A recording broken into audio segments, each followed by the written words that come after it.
Mendoan menyatu dalam doa dan renungan dari Katedral Kristus Raja Purwokerto, Jumat 15 Juli 2022 bersama saya Frater Yohanes Hari Gunawan Wibisono.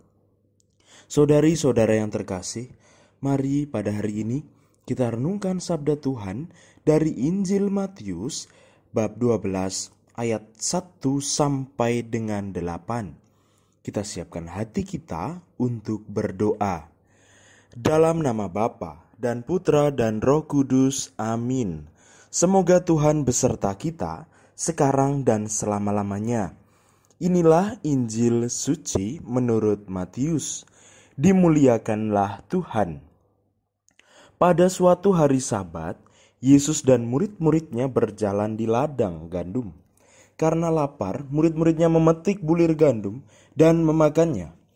Melihat itu berkatalah orang-orang Farisi kepada Yesus, "Lihatlah, murid-muridmu berbuat sesuatu yang tidak diperbolehkan pada hari Sabat."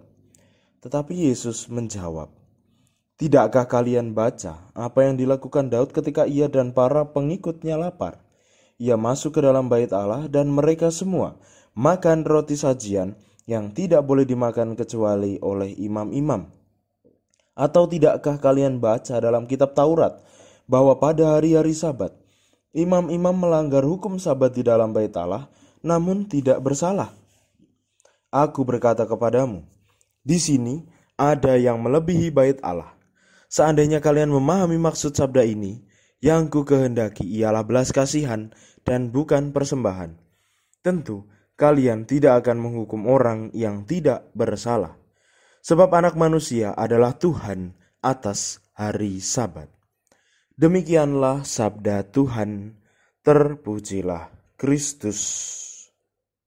Saudari-saudara yang terkasih, sabda Tuhan hari ini mengajak kita untuk merenungkan bahwa sesungguhnya Yesus mengajak setiap orang yang senantiasa membawa beban berat untuk datang kepadanya akan penghiburan dan kelegaan.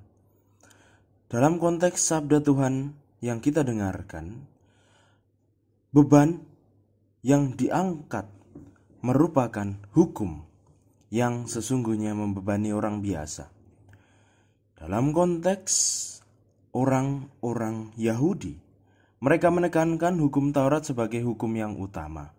Akan tetapi, bagi sebagian orang Yahudi yang miskin, soal melanggar hukum Taurat seperti memetik gandum atau memungut bukanlah tindakan melanggar. Yesus ingin memberikan pemahaman baru bagi kita bahwa sesungguhnya sekalipun setiap orang memiliki hukum yang harus ditaati, akan tetapi yang utama bagi Yesus adalah belas kasihan, empati, dan cinta yang jauh lebih mendesak untuk dibagikan kepada setiap orang, terkhusus orang miskin. Maka dari itu, sesungguhnya hal ini juga merujuk dalam kitab Ulangan yang berbicara, "Jika kamu melewati ladang gandum tetanggamu, kamu boleh memetik beberapa bulir dengan tanganmu, tetapi jangan menaruh sabit pada biji-bijian tetanggamu. Karena dengan demikian, akhirnya setiap orang yang tidak mampu atau yang berkekurangan akan juga memperoleh tempat dalam proses kehidupan, dalam proses berjuang akan kelangsungan hidupnya."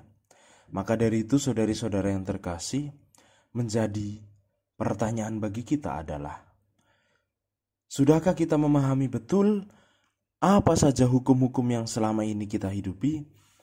Ataukah kita hanya jatuh pada penghayatan akan permukaan belaka?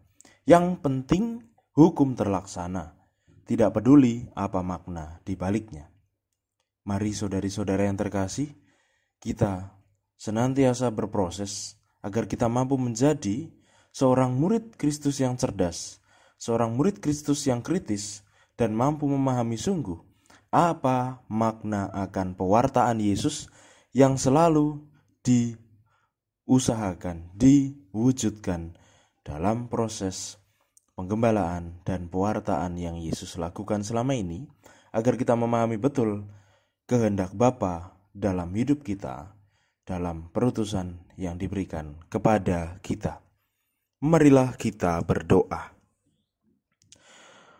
Allah Bapa, sumber segala kebijaksanaan, kami telah disegarkan dengan sabda-Mu sendiri.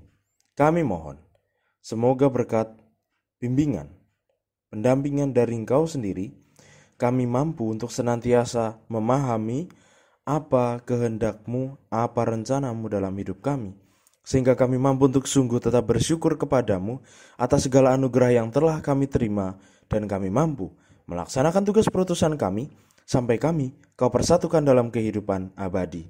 Ini semua kami mohon padamu Bapa dengan perantaraan Kristus Tuhan kami, yang bersatu bersama di Kau dalam persekutuan Roh Kudus, Allah kini dan sepanjang segala masa. Amin. Semoga Tuhan berkati kita, melindungi kita terhadap dosa, dan menghantar kita ke hidup yang kekal, dalam nama Bapa dan Putra dan Roh Kudus. Amin. Selamat beraktivitas, Tuhan memberkati, dan salam mendoan.